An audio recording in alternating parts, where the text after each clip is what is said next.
Hello, welcome to Madrona's Pulse Teachings. I'm Iris J, and we're going to chat about the Virgo New Moon, which is happening on September 2nd. So this is happening at right around 11 degrees of Virgo and a new moon. We have the sun and the moon together there in Virgo. And there's a lot going on that's holding this new moon, that is interacting with this new moon. The first being that the day before, we have Uranus station retrograde in Taurus at 27 degrees, and we have Pluto back in Capricorn. So there's these kind of big energetic shifts that are coming from the outer planets. And we also have a cosmic conversation going on with the outer planets. So we have a trine between that Pluto and that Uranus. Now they're both in earth signs, and then they're both sextiling Neptune, who's at the 29th degree of Pisces. So there is this incredible cosmic symphony happening in the outer echelons of psyche that we are able to really feel into, especially at this moment. Okay, and that kind of symphony is playing for our Virgo new moon. And so this is absolutely a new moon to listen inward, to hear how that cosmic symphony is playing for you. What is coming up? And I'm going to talk about some of the themes that might be kind of resonating through that. But before we even get into those aspects and those themes, a new moon is all about coming in and listening. That's Nikita. Sorry, she's saying hello. Is all about coming in and listening to what wants to be seeded, to what wants to be seeded for a new beginning that we're coming into in Virgo ways.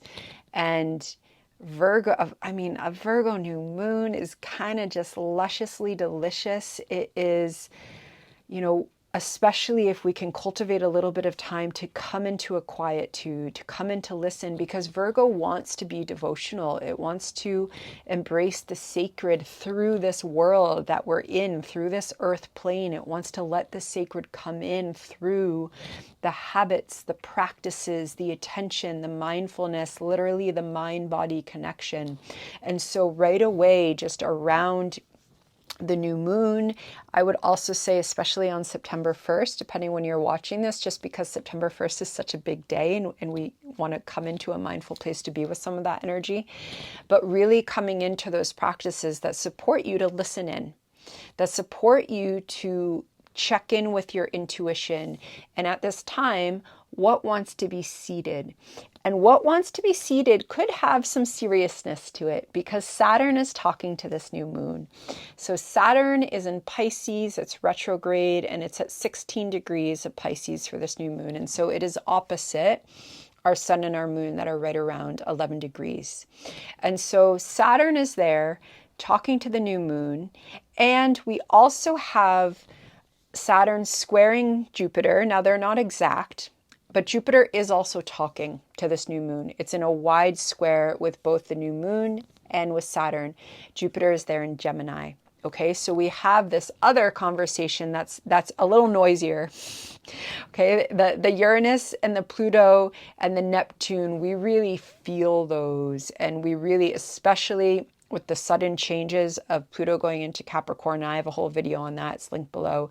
And then also with Uranus station retrograde, these are energies and shifts that we can really feel in our body. All the more reason to come into those kind of practices that help you ground into your body, help you quiet the mind and feel into body consciousness.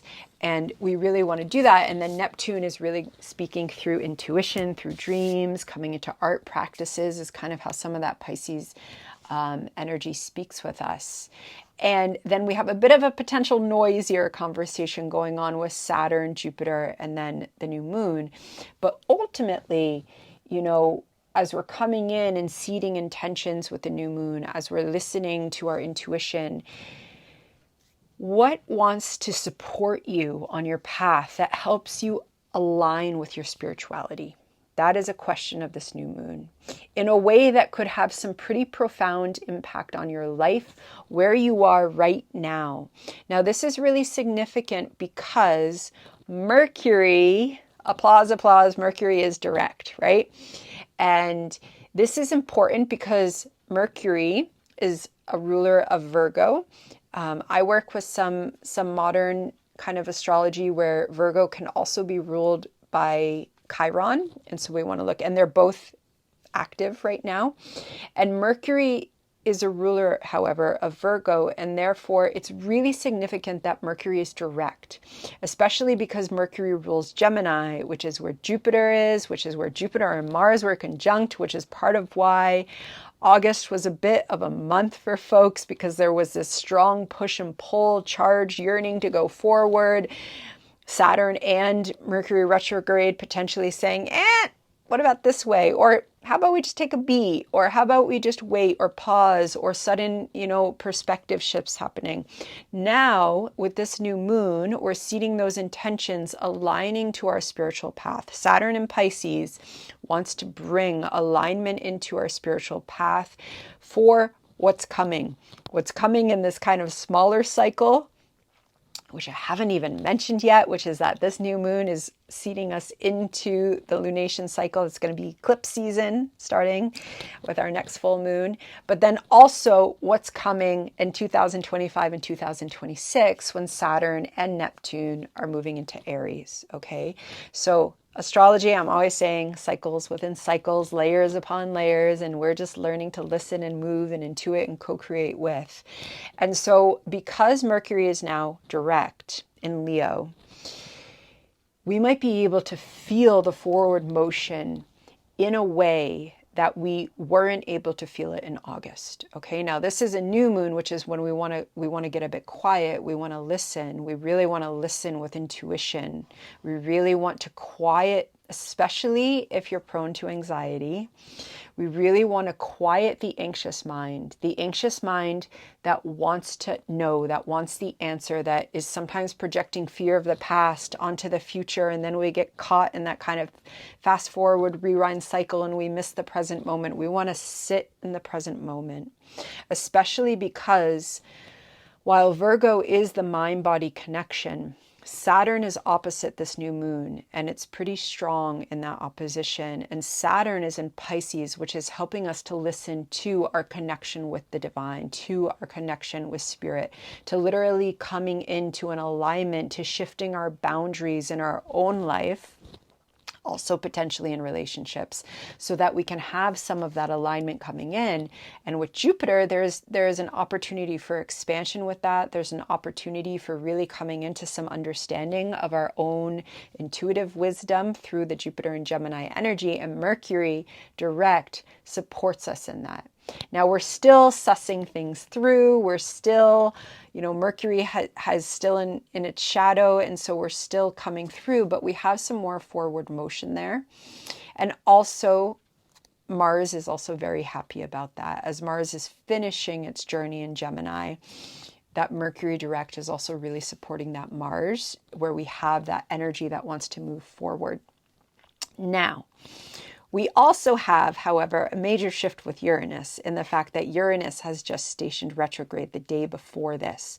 So we also know that while there is some forward movement in the bigger scheme of things, because those outer planets are all retrograde, and because Pluto is taking us into a 2-month period, so really moving through towards November 19th, November 20th, when Pluto will be back in Aquarius, we're in this kind of deep period of change and transition. And with Uranus retrograde through the remainder of this year,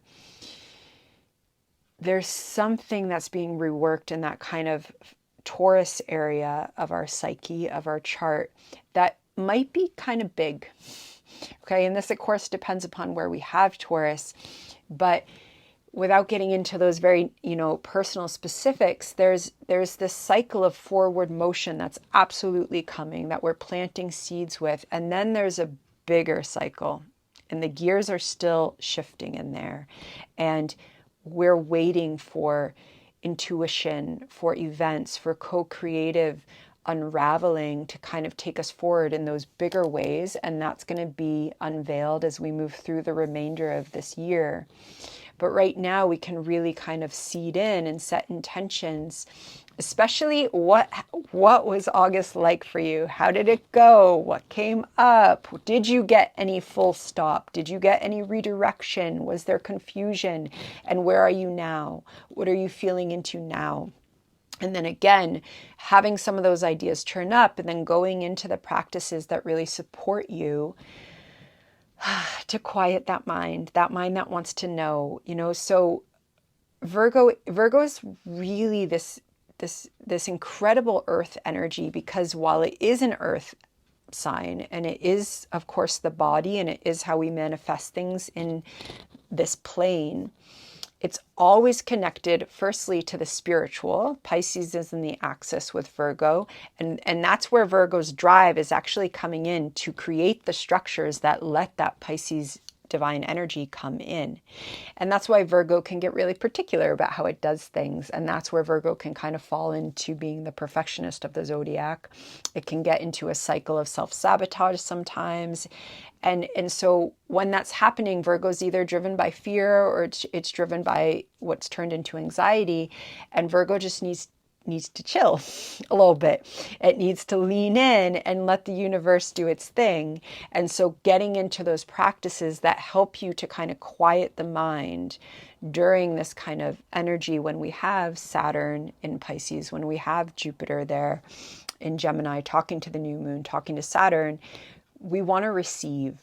A new moon is always a time of setting intentions and receiving intuition to do that. And especially with this conversation that's going on, we want to receive whatever there is to receive. I also want to mention something that's really interesting during this new moon, which is some stuff that's going on in Libra, okay? We have an incredible divine feminine conversation happening in Libra. It's going from 5 degrees to 8 degrees of Libra. And what we have there is we've got Venus conjunct with true black moon Lilith, conjunct the south node, conjunct with Juno, okay? So divine feminine energy, all with the south node in Libra, okay? So this is also... There could be things going on in your one-on-one relational dynamics. And this is also important because in October, we're going to have our solar annual eclipse at 10 degrees of Libra. Okay, and that's going to be on October 2nd. So it's a little bit further. It's closest to where Juno is right now. But those themes are coming up. Okay, and the south node is present with this divine feminine energy, and that's what makes an eclipse is when we have the new moon and the full moon with our nodes. And so what's going on in one-on-one relationships for you? You know, Juno is present, which is our committed love partnerships, which is our committed business partnerships. It is where we have things invested, and whatever is there, Juno wants us to be able to be present with integrity. And in Libra, that means that we're not silencing ourselves for the sake of keeping peace. That is what the south node in Libra has been working with us the whole time it's been in Libra. And now we have this kind of incredible divine feminine energy there, also with true black moon Lilith, who says we have to speak. We have to share our voice, not in a way that is just throwing cathartic outpour on others. We're still in Libra. In a way that is about creating love and beauty for both sides. But that only happens when both sides get to be heard. And so especially if we have any of those kind of Libra tendencies, which is, again, silencing ourselves in the name of keeping peace, silencing ourselves, chameleon shape-shifting in order to become what the other person wants, because Libra usually has a pretty clear understanding of what the other person wants. So if you have a lot of Libra in your chart, you know, on the one hand, that's a superpower of a survival mechanism, especially if we come from childhood trauma. Later in life, it can turn into habits, and it can turn into us actually resisting our true self. And that's where the south node comes through, and it says we're going to clean some of that stuff up. And we're going to have our October eclipse in Libra that's going to help us do that as well. But here it's especially around relationships, and Venus is here. So it's around our values. How have we maybe not been able to speak about our values in certain dynamics and certain relationships? How do we maybe have relationships that we want our values to come through a little bit more? And for us to do that, we need to honor ourselves. And one of the most wonderful ways to work with Libra is to practice it with ourselves, to be in relationship with ourselves, to see what it is that we want for ourselves before we're even talking to the other person, before we're even engaging in any of that, to really work with the one-on-one dynamics that we can have within ourselves, which then creates a safer home base when we go out and we go into those conversations with others. But there, I mean, it's pretty spectacular energy of all of that divine feminine energy there. So just noticing if things are coming up for you. It most likely is quite karmic, so it can feel quite charged.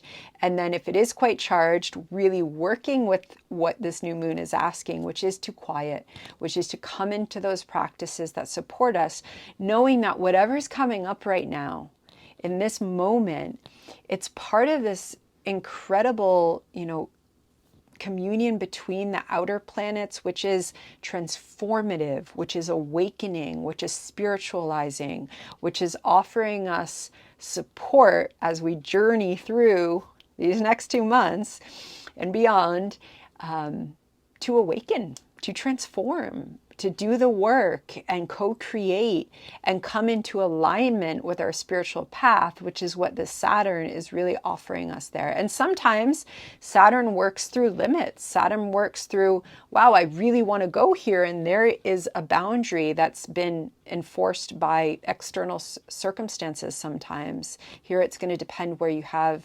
16 degrees of Pisces in your chart. But instead of just kind of beating our head against that, or instead of getting exhausted because we don't want to respect the limits, Saturn wants us to work with them and look at how maybe there's a message here that I can actually find a way to thrive. Because maybe my idea about just going all that way wasn't the best thing for me right now. And maybe that isn't even actually respecting what I need and what my body needs and what my soul needs. Because Saturn and Pisces is all about what our soul needs. And so maybe there's things that we can look at and examine. But again, for that to happen, we have to get quiet. We have to come into the practices that support us. And this is a Virgo new moon is just so lovely. And also just whatever helps you feel in your spiritual zone, whether it's incense or tarot or making some art with lovely music, a bubble bath with candles, just, offering that to yourself. And that's also really pouring that divine feminine energy in Libra into yourself for a moment with your new moon ritual and honoring what's here. The only other thing I want to mention is that Chiron, because Chiron is also speaking with Virgo energy, and Chiron's in Aries retrograde, and Chiron is trining Mercury. Okay, so Mercury's direct now. Chiron's at 22 degrees, Mercury's at 21. And so just really leaning into fire energy that is about healing, ourself, our inner wounds. Again, this is a Mercury that wants to be directed towards ourself. That fire, passionate energy of Mercury wants to support healing the sacred wound within our sense of self. In Aries, that's our primal fire. It's our instincts. It's our intuition. It's being able to follow our intuition.